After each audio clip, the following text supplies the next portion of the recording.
I play the character Nick Wilde. It's with an E, and the wild part. And he's a fox, and he's cunning and conniving and scheming, and he is the opposite of the optimistic and effervescent Judy Hopps, played by Ginnifer Goodwin. And together, we're trying to crack a mystery. We're trying to find a missing otter. And you know, Nick's pretty cynical, and he's grown up in this city, and he's kind of hardened by it. And Judy comes along, and like any great classic movie, she's going to help him kind of figure out how to be a little bit softer, and he's going to figure out you know, how to make her have a little bit more of a tougher skin, be a little bit more realistic, and by the end of it, gosh darn it, you cross a very satisfying finish line. You've learned a lesson. You've laughed your nards off. We could say that. Sure. And you're shaking your head. You can't believe Disney did it again. I mean, truly, it sounds like I'm being sarcastic, Nick Wilde, but I'm really, really proud to be a part of this film. It's these films don't need to be as good as they are, and Disney and Pixar are just incredible the way they just always hit it. Judy Hopps is a bunny. Hopps. And she is an aspiring police officer.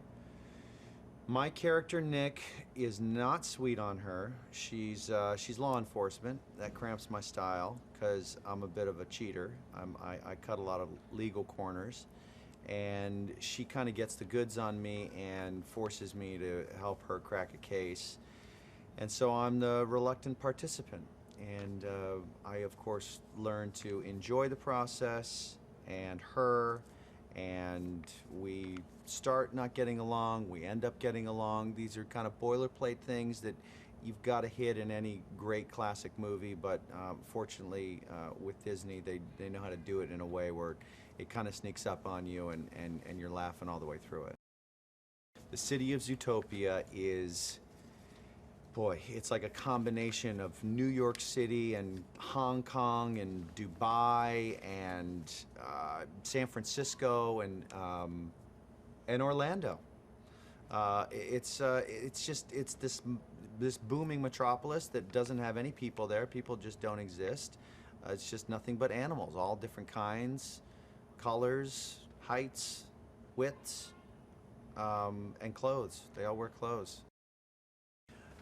The process of voicing this character was pretty cool. It wasn't a lot of heavy lifting because they spread it out over 3 years, but it was about 20-some sessions of 2 hours each. So I go in there like once every other month, something like that, and you do about 3 or 4 scenes. You read each scene from top to bottom a couple of times. They record that, and then you go back to the top of it and you record each line about 6 different ways. So you kind of do it individually, you know, what they call singles. And the director, in this case directors, they kind of tell you what they want it and need it to sound like based on what that scene means in the film, and also what they've already heard the other actor doing. So they're creating something of balance, a bit of a cocktail there that you're obviously completely in the blind on. My 9-year-old reacted very well to hearing my voice in the movie. The 4-year-old tends to be less kind, so I'm going to go with my knees a bit bent when I show her the film for the matinees. You know, she can't see the evening ones. She gets even nastier. So I'll take her when it comes out, and the 9-year-old gave it very, very high marks. I think Zootopia is a real safe bet to go see because you're going to see a movie at the level that Disney pumps out, which is tip-top. But you're also, you know, you're not going to go, if you're like me, sometimes you go to these animated films knowing you're going to get a nice hour-and-a-half nap. You just kind of like drape an arm over the kid so the kid doesn't get kidnapped, and then you just doze off for an hour-and-a-half.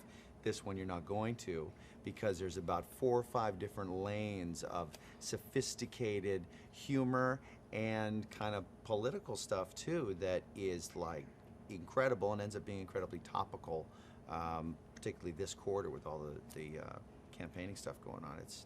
They look like the geniuses that they are.